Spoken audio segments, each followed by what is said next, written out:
video is another concern video po. Ang sabi niya is, Miss Che, my wife wants to have with me. Palagi. Naiinis daw siya kasi minsan tinutulugan ko daw siya. Hindi ko naman kasi alam.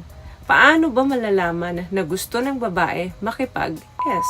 Hindi ako mind reader. Alam niyo po, naiintindihan ko kayong mga lalaki. Aminin niyo man sa hindi, mahirap talagang maintindihan ang moods ng mga babae. Pakiramdam niyo tuloy, para kayong laging nasa puzzle na kailangan may buuhin. Kasi yung isang tingin lang ng babae sa inyo, napakaraming emotions ang nakapaloob dyan. Mostly po ng mga kababaihan, hindi talaga nag-i-initiate yan kahit na gusto nilang makipag sa inyo. Now, ano ba yung mga signs para malaman ninyo na gusto niya or nangiinit siya nung mga oras na to? Number 1, kailangan na mag-focus ka muna dun sa mga salita na hindi niya sinasabi sa'yo. So, paano? By reading her body language. Asawa mo na yan eh.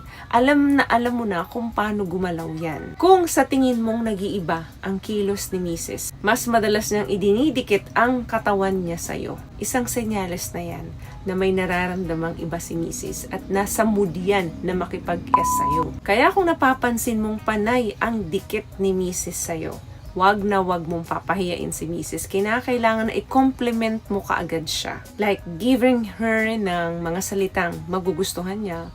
Ang ganda mo, ang sexy mo. Kaya ikaw ang pinili kong maging asawa dahil simula nung una hanggang ngayon, sobrang na-amaze pa rin ako sa kagandahan mo. Yung mga ganyang lines, gustong-gusto ng babae yan. Minsan magre-react sila na corny ka, pero wag ka. Sa loob niyan, gustong-gusto nila na kino-compliment sila, especially ng mga mister nila or nung taong mahal nila. Another thing, pansinin mo yung galaw ng katawan yan.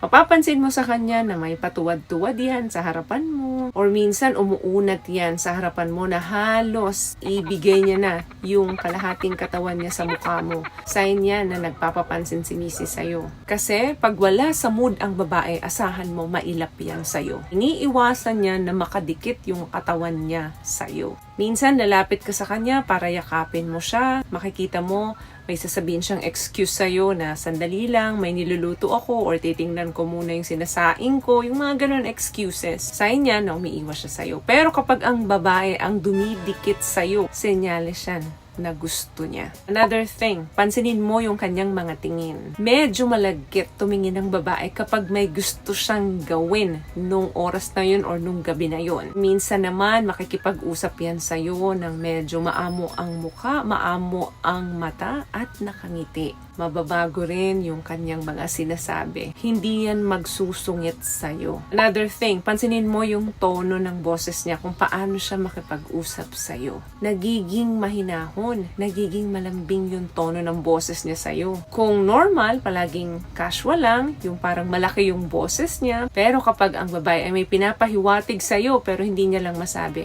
mag-iiba ang boses niyan. Magiging pa-cute, magiging boses na malambing or sexy. What I love about this product, itong No More Dark Secret ng K-Skin, bukod sa may advanced whitening na siya, na kung saan pwede niyang matulungan na pumuti yung mga singit-singit mo, moisturizing, meron siyang anti-irritation, antibacterial, maintain healthy pH level. Hindi lang pambabae, meron din po tayong pang-lalaki. Another thing, eto, pagdating ng gabi, madalas ang mga kababaihan nakaprepare yan. Mapapansin mo, magiging mabango yan. Maliligo, mag-shower, at magsusuot ng sexing pangtulog. Hindi man sexy ang suot niya, pero may balat or may skin na nakalabas dyan. For you to attract. Senyales siya na may ipinapahiwatig ang babae sa'yo. Yung normal na pantulog niya is nakapajama siya, nakamahabang t-shirts, pero ngayon mapapansin mo, nakamaikling shorts yan, kita ang braso, para mapansin mo siya at para manginit ka sa kanya. At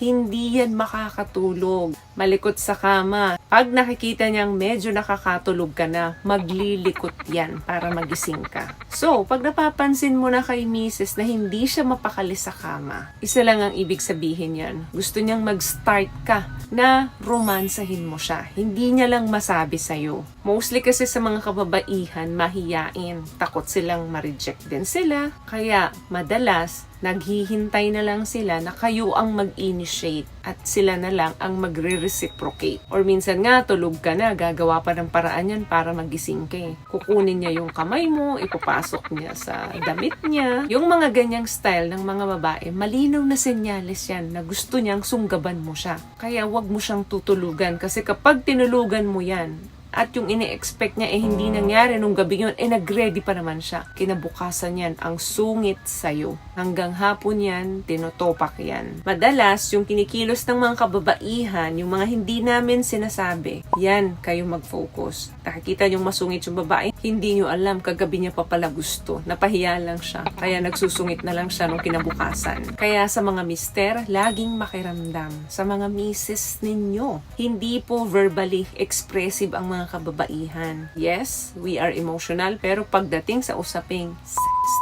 hindi namin kayang mag-initiate. You initiate, then kami ang magre-reciprocate. So, may nakuha ka bang tips sa mga napag-usapan natin ngayon? At kung nagustuhan mo ang ating video, please give it a thumbs up, comment down below, and also share this video na rin po sa mga kaibigan na sa tingin nyo matutulungan ng video natin.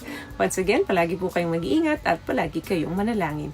Thank you guys for watching and see you in our next one. Always love yourself and be a blessing. Bye!